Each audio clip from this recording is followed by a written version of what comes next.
Good morning, everybody. Welcome back to United vs. Everybody. I am your host, Sean.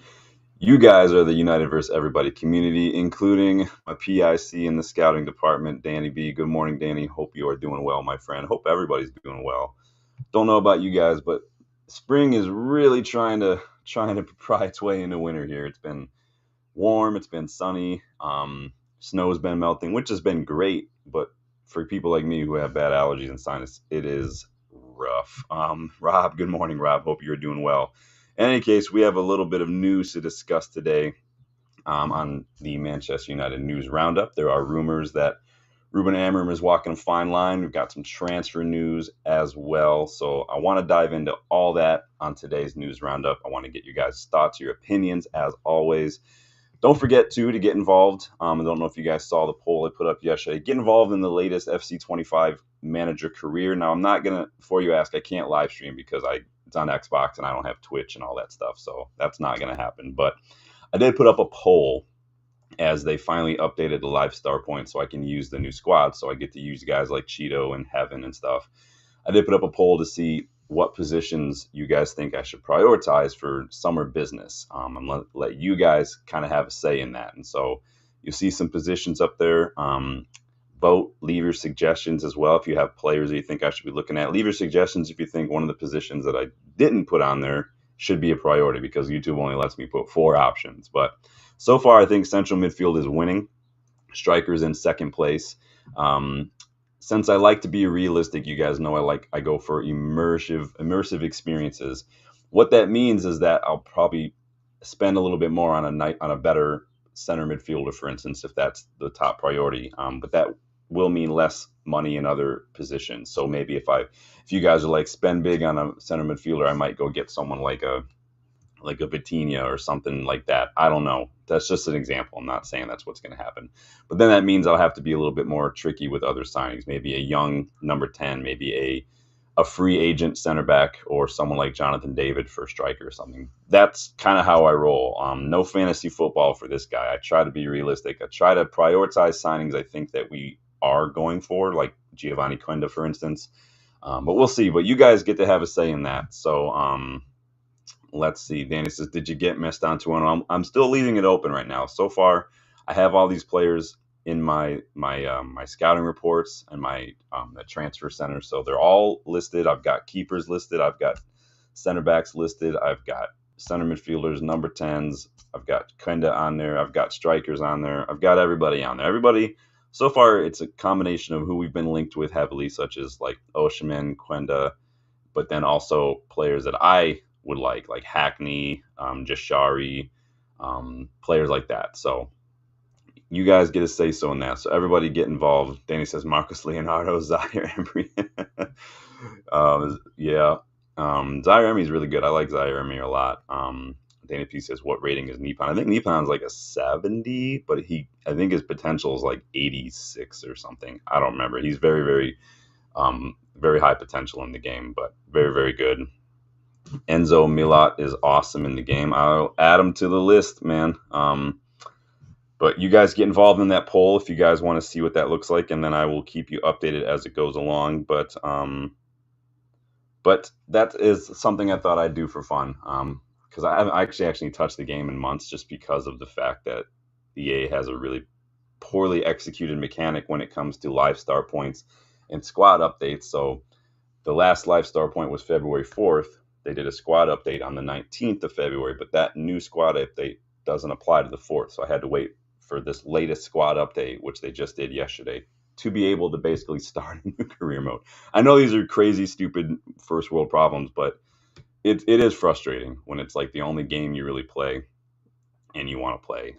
It's really frustrating. Danny says didn't buy it this year. Yeah, your best bet was probably like Black Friday or something, when it was down to like $30, if that was something you were looking at. But it oh, you can still have a PS4. Yeah, I mean, you're not missing a whole lot. I mean, it is what it is. If you have a good computer, you might be able to do something on PC, and PC at least lets you do any sort of mods that you want. You can put on old kits and stuff. You can even add leagues. Like, I've seen mods for the PC that let you add like the USL, which would be awesome. I would love if I could add the USL. I would totally make like Livonia City FC, the club that I used to be on the board for, I would totally add them, but it seems a little far-fetched to add them to the MLS. But don't worry, Danny. There's no shame in having a PS4, so it is what it is. I only have an Xbox Series X because I like jerseys. I seriously misallocate my money, kind of like United. But anyway, we're going to talk a little bit about that as well. So hit that like button, subscribe to the channel if you are new. We are on the road to 3K. And if you do want to get more involved in content on the channel, like some of like what we talked about with Ruben Amorim and whatnot recently, check out the memberships as well. Rob says, got an Xbox Series S. I'm enjoying the game on career mode.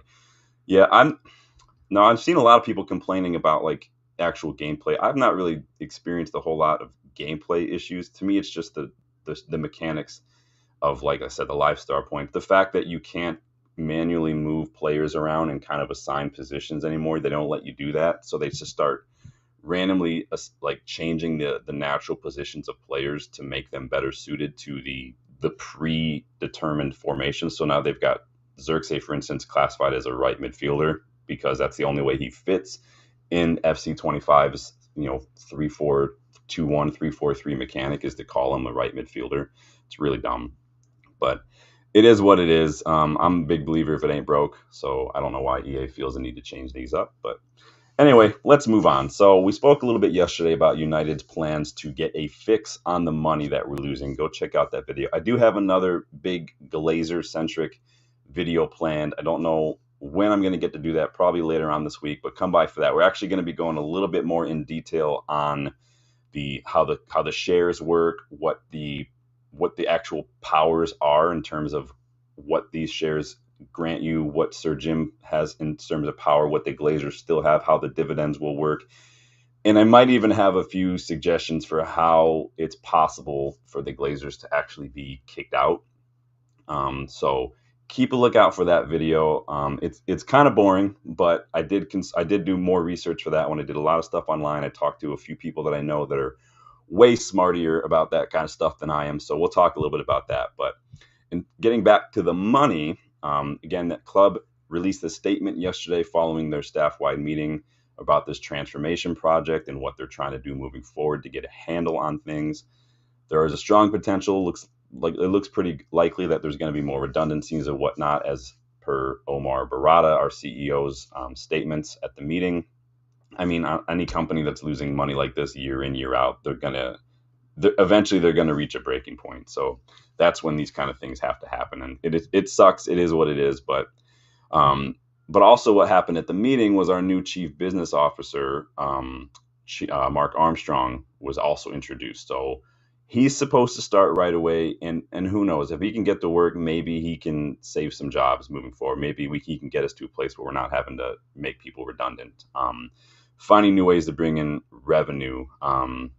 Because no one wants to see anybody lose their jobs. I really don't. Unfortunately, this is commonplace in a lot of companies, as we'll talk about in that Glazer video. There's big companies all over the place, not just football clubs, who are doing this left and right. Google's doing it, Meta's doing it, everybody's doing it, everybody's cutting down. Like, people complain about United getting rid of free lunches for staff. Look at what Google and Meta are doing. They're getting even crazier. They will, I think it's Meta who decided, again, sneak peek. So they have this cafeteria and they were doing free dinners, but they also have a free shuttle to take you out of the building, basically a free shuttle, so you don't have to pay for any of that. But what they've done is actually they've started the free dinner half hour after the last free shuttle of the night. So now people have to choose: do I want a free shuttle? Do I want free food? This is the kind of shit that businesses are doing. It's really insane. But on United's financial woes, Mike McGrath with The Telegraph reported today that other clubs could look to exploit our current financial situation by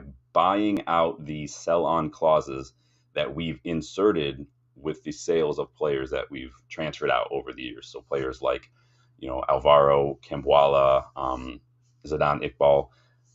Other clubs reportedly, according to Mike McGrath, have seen what we're dealing with, and instead of giving us more money later on for a potential sale, they could offer us a lump sum now, which probably will be lower than a potential sale depending on how the player does. Again, this is all how the player does, in order for us to get money now rather than wait a couple more years.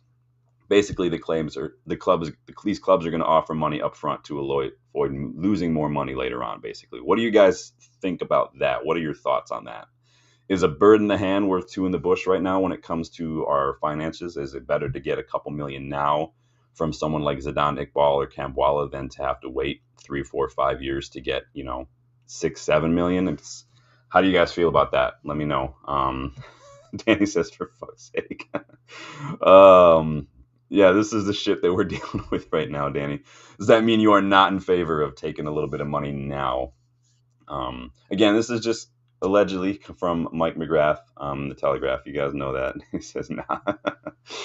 But that's why we're here. I want you guys' thoughts. I want you guys' opinions on all of this. I'm going to turn this light up a little bit because it's really dark in here for some reason. Although this light is not giving me as much illuminance as I would like. But I'm torn on this because I do think that someone like Kambwala would get us more money a couple years down the road. But at the same time, getting money now would help, and it could potentially, depending on how that money is kind of allocated, it could save people from losing jobs. And again, I'm not only trying to look at it from that perspective to try to like frame the argument the way I want it to be, because that's, you guys know how I feel about that. But it's just, it could make a difference. And Rob says it's smart move by the other clubs. Yeah, and again, we don't have to agree to it. Other clubs can choose whether or not to do it. It's just Mike McGrath says it could be a possibility here. So it's interesting. I think in any case, if it were me, it would probably depend on the player, because someone like Zidane Iqbal is probably not going to get as much money long term as someone like maybe a Kambwala or an Anthony Elanga or a Mason Greenwood or something. So it would depend. Maybe the club is willing to take the bite now in order to do that. Danny says, wouldn't sell interest we have on Fernandez or Greenwood. Yeah, we have the buyback clause on like Alvaro, so I'm not sure how that would roll, but it would be interesting. But that was just something I saw that I thought I'd get you guys' thoughts on. Let me get some water because my throat is itchy. This dude's out here walking. I can see out my window. This dude's out here walking his dog with shorts. I don't know if it's that warm out, my dude. This looks like me in high school, a hoodie and shorts. Mom's like, what are you doing? And I'm like, I'm inside all day. I don't need to wear pants. Kids, right? People be having them. But moving on to some of the bigger claims in the news. What does Danny say? Wouldn't sell Elanga either. They get 50 million from Newcastle in the summer. Yeah. And again, to me, it could depend on player and everything. So again, like someone like Zidane Iqbal is probably not going to get as much as, like you're saying, someone like Anthony Elanga. So we'll see. Again, it's a possibility. Nothing's set in stone. And again, you're not being forced to do this. But again, it's just dependent on how desperate the club is. Danny says, yeah, see it around here too. Yeah, I don't know if it's quite that warm out. I mean, it's warm, but it ain't that warm. But honestly though, I say that, but then like if it weren't so soggy out, like with all the snow that's melting, I would definitely go kick a ball around when I'm done here, because I got the itch now that I've jumped back into indoors. So moving on. Spanish outlet Relevo claims that Ruben Amorim is walking a tightrope after struggling to get results since his arrival. We haven't done very well at all. Obviously, we're still undefeated in Europe. Obviously, he's won all those games. Got some big results against City, Liverpool, Arsenal as well in the FA Cup. But league form has been just utter shit. And it's not all on Amorim, but again, at the end of the day, the manager is the one who's going to face the music when it comes to those kind of results, right? That's just the way it is. That's the nature of the job. You shouldn't be surprised. Furthermore, though, Relevo reports that a manager that United allegedly already approached and spoke with in the spring and summer when Ten Hag's job was in question is first in line in case Amorim ends up getting sacked. And that manager is former Barcelona boss Xavi. They also report that he is open to the job if it becomes available. So remember, there was a lot of talk a lot in the summer and the spring. We did a lot of videos on possible managerial placements. We looked at Xavi. He was linked. Reportedly, he's interested. What are your guys' thoughts on Xavi? Like, I don't necessarily believe that Ineos are already thinking about sacking Amorim. I think that you don't bring in someone mid-season. You don't give him an ultimatum. You don't bring in someone who's got a completely different system and then start building for that manager and then turn around. But then again, they did this with Ten Hag. They gave him a year. They backed him. They sacked him. They did it with Ashworth. So again, what do I know, right? But I do think he's under a bit of pressure to deliver. He really has to start delivering results, or otherwise the noise, the murmurs, the outrage from all angles is going to get too loud to ignore. And then I don't even necessarily have a problem with clubs if they're kind of keeping track. It's the same with players. If you're keeping track of potential replacements, targets, and whatnot, I don't have a problem with that. You should always be ready in case of worst case scenario. So it's Danny B says, think it's BS, but I prefer De Zerbi or Ariel. I haven't heard much from De Zerbi since he went to Marseille. Obviously, he had that big kind of bounce in that first season at Brighton, and teams kind of started to figure him out, and then his system kind of started to fall apart a little bit when you don't get the players that you needed. I like the way his system is, but again, it's like playing out from the back, the way, especially the risky way he did it. We saw it with at Southampton too. You have to have the players for it. It's hard at Brighton. I feel for managers of clubs like Brighton, like your Dortmunds, like your Ajax and stuff, where you're constantly just losing all your best players. It's really difficult. So I feel for De Zerbi. I would prefer Areola personally, but it is what it is. Teresa, welcome back. If in 4 short months they're thinking of getting rid of Amorim, I predict the Sporting fans will have the biggest revolt United has ever seen. I guarantee you, if we sack Amorim, he could walk back into Sporting and they would take him back immediately, like immediately, and he'd probably just pick up right where he left off. Box, big up, my guy. Good to see you this morning. Hope you are doing well. I gotta open this back up. It is so dark for some reason. This light is just not making it bright in here. But big up, guys. Good to see you this morning. So, do you guys like Xavi? I mean, obviously he won La Liga with Barcelona several times as a player, and then obviously as a manager. He's still a youngish manager. So I don't watch enough La Liga to know the ins and outs of Xavi's management personally. If there was a former Barcelona manager that I would be all over, it would probably be Luis Enrique. But it is what it is at this point. But I don't have a problem with clubs looking at keeping a list of replacements. I think you should always be constantly assessing and tweaking and changing and updating and being able to do that. That's important, whether it's with players or managers. So, but is Xavi on your guys' list? Like Danny says, I do like Andoni Iraola at Bournemouth. I do think he's doing a very good job. So, again, it's a big step up. So, but I think the one thing I do think Xavi has that maybe someone like a Ten Hag or even an Amorim doesn't have is kind of like that factor that I say is required if you manage like Real Madrid or in Xavi's case, Barca. You have to have that ego that like Zidane had. When you walk into the dressing room, you have the ego. You are the guy. Xavi has that. Xavi is one of the best midfielders that's ever played. He's an absolute legend at Barcelona and for Spain. He walks in the dressing room, these players are going to fucking shut up. Same if Sir Alex walked in. It's probably a little bit with Rude as well in terms of that persona. I would hope that Ollie had that, but I don't know if he did or not. But Teresa says, true, but that's not the reason for the revolt. Well, tell me, what will be the reason? Darko, big up, Darko. Good to see you again. Moving on to some transfer news. Ben Jacobs gave an update on United's pursuit of Giovanni Quenda. Speaking to Give Me Sport, which is the website that Ben Jacobs works. So I actually wrote a couple pieces for them probably like 10 years ago. Give Me Sport. It was so long ago that the piece I wrote about was about Marouane Fellaini, if you can believe that. But speaking to Give Me Sport, Ben Jacobs stressed that talks are currently advancing for Quenda. He says talks are advancing, but not necessarily advanced. So they're not at a final stage, but they are moving. They're progressing, basically. But mostly because apparently, according to Ben Jacobs, United are really holding strong to how we value that player. Remember, we talked a little bit about how we kind of value him around 30, 35 million. Sporting, we're apparently holding out for like 50, 60. I don't remember now off the top of my head. I don't think he's worth that much money. Obviously, we don't pay that much all up front, but I think somewhere in that 25 to 35 with add-ons is probably about right for Quenda. Especially right now, because I think we can improve on that right wing back. It just depends on where you think Ahmad fits in, but Ahmad's not going to be here. I don't think Dallo is good enough. So it's hard. Jacobs adds, at the moment, as you would expect, Sporting are doing the same as well, holding to their values. So there's been a little bit of an impasse.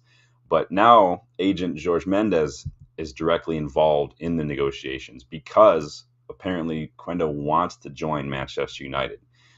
Everybody remains hopeful, including Jorge Mendes, that a deal can get done. United see appeal in a talented teenager who can join when he's 18 and can play right wing back or right wing as well. So now we've got allegedly George Mendes entering the chat here. So maybe this could be done and dusted before the summer. You guys know I like to get my business done ahead of time. That's why I put out that poll so you guys can help me with my FC25 summer business. Guys, go check that out again. Let me see what everyone's saying. You guys are all up in the chat. Let me see what you got here. Danny says, Amorim has a free pass up until the end of January window and backed properly. Clear this shit out. Yeah. And unfortunately, clearing the shit out is not really up to him. I wish it were that easy. He can say who he's not feeling in terms of the squad, but the club's got to find a way to get him out of here. There's not really much Amorim can do about that at that point. But I do agree. I'd probably give him till next summer to see at least how he does with the January window, because he wasn't really given a whole lot to work with this January. But I do think that he should probably start getting a little more from these players personally. Boxes, I don't think modern players have much sense, to be honest. Half of them probably never heard of Xavi. That would be unfortunate. That's what we were talking about the other day, and I was talking about this with Justin when we were watching the City Real Madrid match at a pub near me.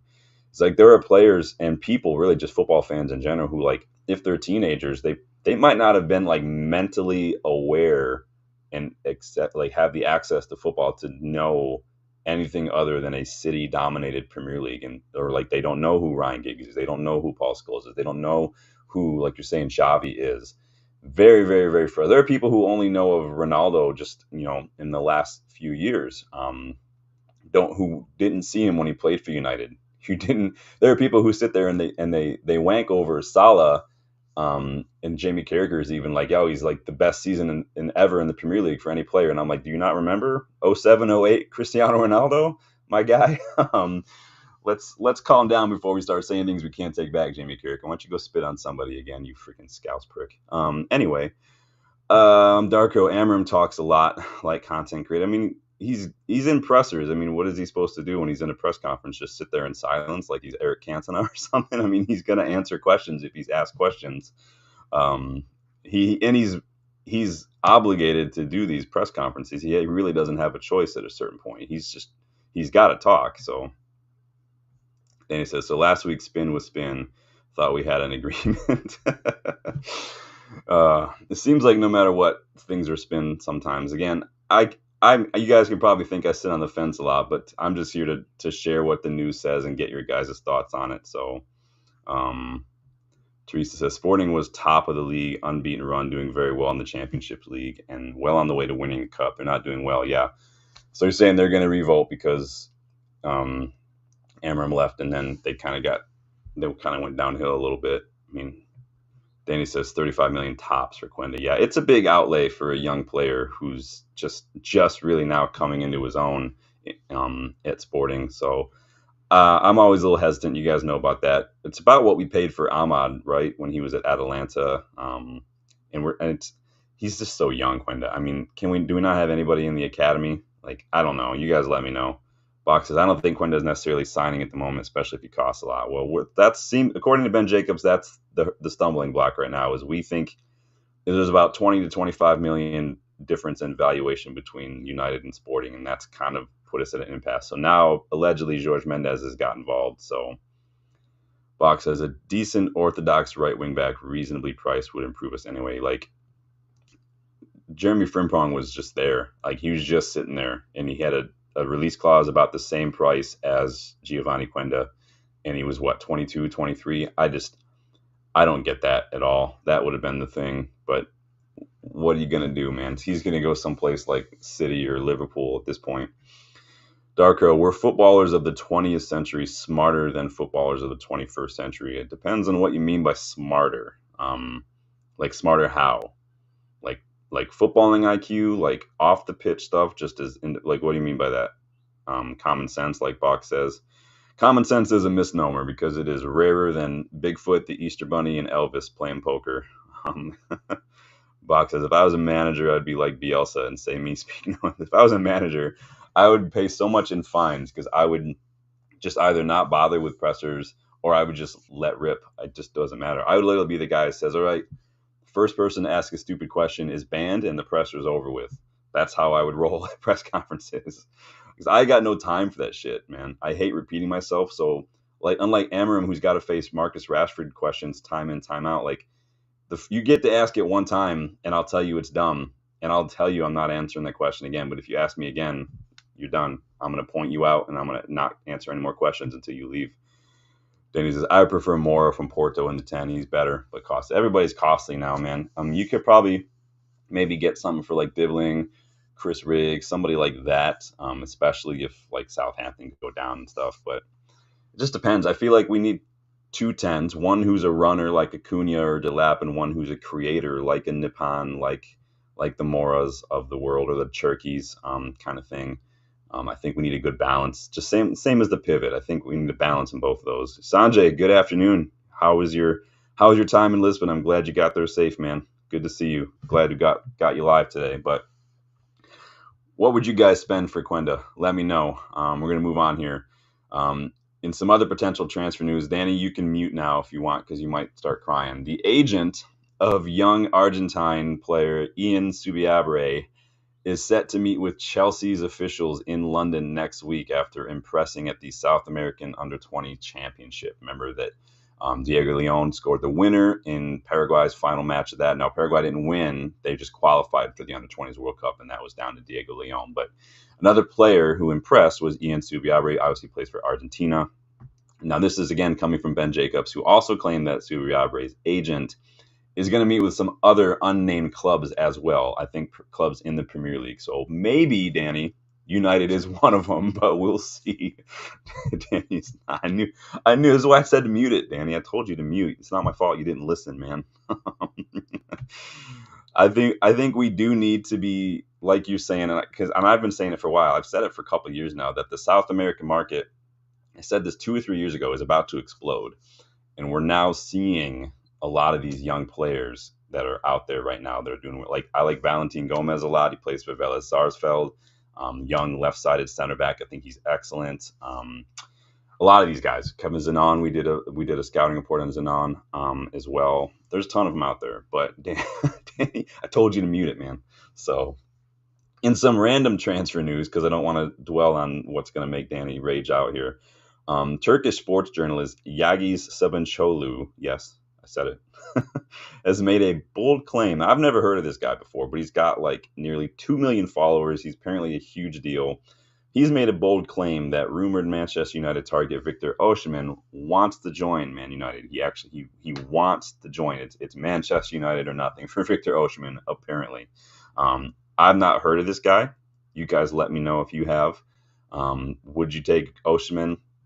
I don't watch Osimhen a lot, and anytime I've watched Osimhen play, the way he's played he's been played kind of as a striker. Now, most of what I've watched for Osimhen was at Napoli, and at Napoli I just saw a lot of him in the box. I'm not saying it's bad. I'm just saying, as far as the profile that I saw, I was like, oh man, we don't create enough chances. A poacher is not going to really help us. But the more and more we get linked, the more and more I watch, the more and more clips I see, I do see a lot more of him getting involved deeper, halfway, carrying the ball, beating a man, playing in those channels and stuff. I see a lot of speed, a lot of movement, which does suit the way that we want to play. So I've opened my mind up a little bit more. The problem is he's on really high wages, and he is going to be expensive. And so that's where you lose me there. If we can get Gyökeres for cheaper and he's on less than 50K a week right now at Sporting, then I would definitely go for that one.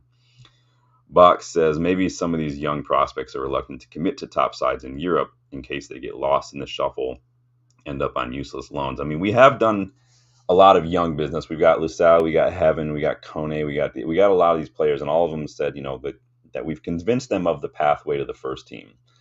The academy, the under 18s, the under 21s are very strong right now, and you can already see, again, we're a couple injuries away from having to rely on these kids in the match day squad. So compared to a team like Chelsea, there's probably a better opportunity for you to get first team minutes sooner than later at United, especially with how much we have to clear out deadwood, especially if you're proven. If you're 17, 18, 19, and you're already playing first team football, like a Sfera Nippon, like a Mestan Tuono, like a Valentin Gomez, you might get first team minutes sooner than later at United than any of the other clubs.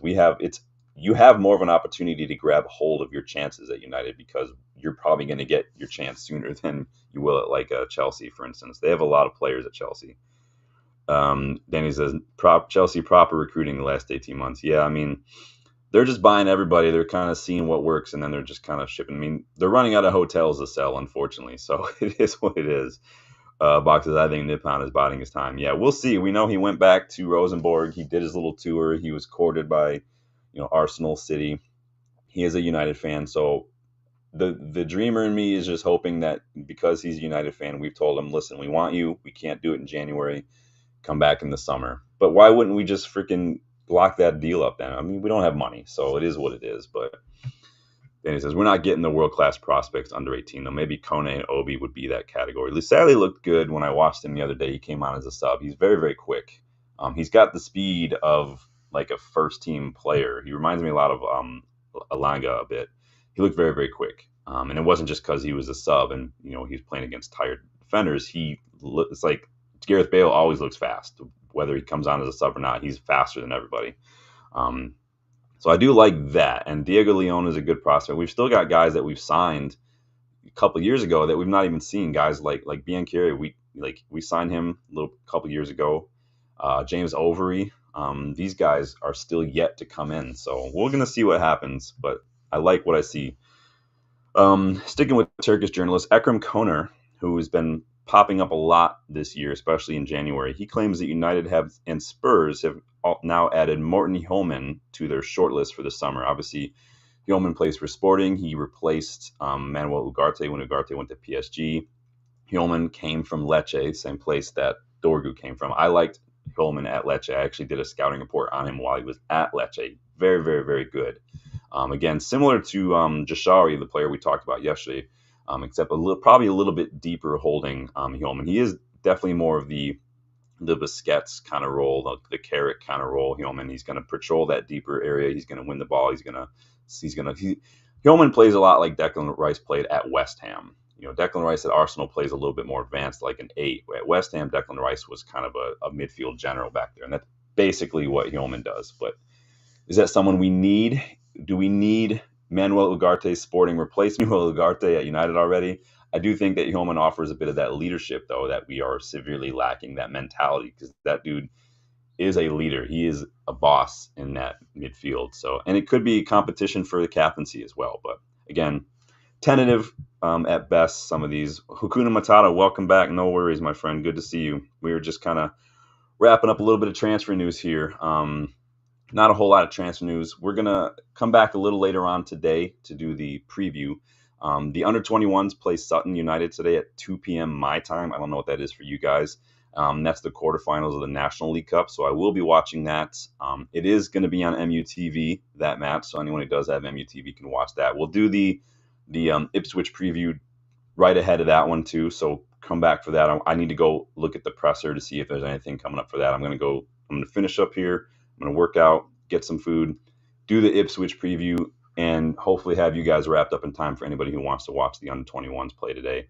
The FA Youth Cup quarterfinals are this Friday as well, and I posted it too, but that will be live streamed on the FA's official YouTube channel as well. So you get to watch the FA Youth Cup on YouTube if you guys aren't able to watch that anywhere else. So a lot of big matches coming up today. We've got the under-21s. United will play Arsenal in the FA Youth Cup on Friday. Today, anybody who, like me, is going to be on Hayden Hackney watch can watch him as Middlesbrough travel to Stoke City. Middlesbrough need to turn a couple of results around. They're not in a good spell right now. They're having some rough times, so could be an opportunity there to swoop in the summer for Hackney. And then we have a Copa del Rey semifinal today between Barcelona and Atletico Madrid. So some fun games going on today, depending on what you're into. Danny says, what time is on it? The Youth Cup is on at 2 my time, so 2 p.m. my time. It's the National League Cup quarterfinals. The Youth Cup is this Friday, and I think it was I don't remember now off the top of my head. Let me see here. It was like 7 p.m., but I don't know if that was local time or not. So let me see here. So I think it's going to be 2 p.m. Yeah, it's 2 p.m. Friday, Danny. So 2 p.m. Friday, you're going to get the FA Youth Cup on YouTube, on the FA's official YouTube channel, United versus Arsenal. 2 p.m. today, you get the National League Cup quarterfinals. United's under-21s play Sutton. That's going to be shown on MUTV. Watch the first half of that. Scoop over to Paramount. If you have Paramount to watch the championship, you can watch Middlesbrough. That kicks off at 2:45. Or if you're into Spanish football, Barcelona, Atletico Madrid, Copa del Rey semifinal could be a good match as well today. So let's see what everyone's saying here. Agile Bees, welcome back, says nuts to get rid of Amorim. Yeah, and that's the report coming from, I forget where that was coming from now, Relevo, which is a pretty big Spanish outlet, but it is a rumor that he's walking a tightrope. Again, maybe they're pushing the Spanish agenda, linking Xavi with the job. Hakuna says Ipswich match prediction. That's going to be in a couple hours, probably like 12:30, 1 o'clock. We'll come back and do that. It's already like 10:30 shit. Jeez, time flies, man. Danny says YouTube today. So today is MUTV. Friday, YouTube. So keep that in mind. I have Sky in the US. Big deal. Awesome. So that is pretty much it. Again, lots of matches going around today. Don't forget to go get involved in my poll. You guys can help me pick which positions and then probably over the weekend which players I need to sign in my FC25 Manchester United Manager career mode. Go vote on that. Please like the video. Please subscribe if you are new. I will be back in a couple hours to do a preview of the Ipswich match. I was just waiting on the presser. And then obviously I wanted to do news. Like I've said a couple times, we're going to be splitting the news and like the match reactions and the match previews into different videos. Otherwise, they just get super long, and I don't want to keep you guys here all day because I'm sure you guys got things to do. But until then, you guys, I will see you on the next one. Go get involved in the poll for my FC25 career mode, and I will see you in a couple hours. I'm going to go ahead and post that soon, and hopefully see you guys then. We'll preview the match, get your predictions in for all that as well. And then hopefully get you guys out of here in time to go watch a couple of these matches this afternoon. Until then, enjoy the rest of your morning, and I will see you then. Later.